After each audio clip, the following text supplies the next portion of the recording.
আসসালামু আলাইকুম। ভালো আছেন ভাই? আসসালামু আলাইকুম ভাই।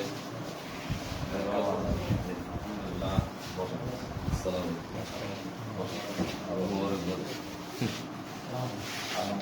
বসেন। এই সোহান একটা চেয়ার দাও। ইয়ে জুবাইর দেখেন তো ভাই, চেয়ার আছে ওইদিকে। আমার তো অফিসটা ছোট। আমার বসেন। একজন সবাই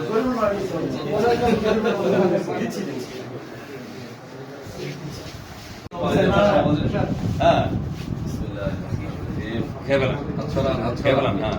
হ্যাঁ, ঠিক আছে।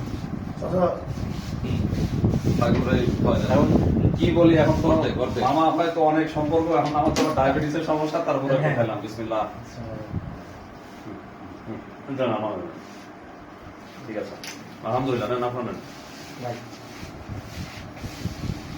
এই মিষ্টি আমার বাবা আমাকে খাওয়াইতে পারে নাই বিগত 2-3 বছরে। আর ডায়াবেটিসের সমস্যা, খাইলাম।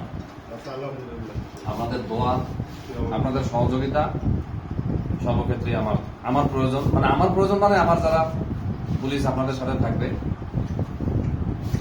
এই যে পরিবর্তনটা হয়েছে, এটা আল্লাহর ইশারা ছাড়া কোনোদিন সম্ভব ছিল না। এটা কেউ বুঝতেও পারে নাই, ভাবতেও পারে নাই।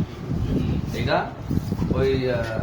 এটা সম্পূর্ণই এটা যে মানে এটা আল্লাহ তাআলার এটা একটা ইশারা ছিল, এবং সৃষ্টিকর্তা এখানে মানুষকে এটাই বুঝাইছেন যে তোমরা আমার চেয়ে কেউ ক্ষমতাশালী বেশি নও।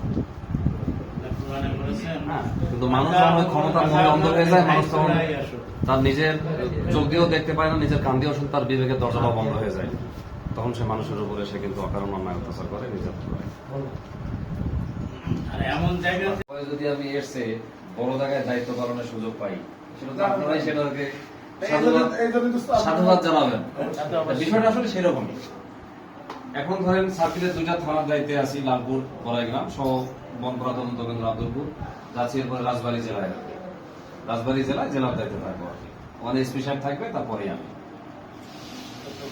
তো এই আর কি, এটা আপনাদের তো আল্লাহর রহমত আর কি, ঠিক আছে। না, তো এখানে 2.5 বছরের উপরে ছিলাম। এখানে অন্তত থানায় মানুষকে সেবা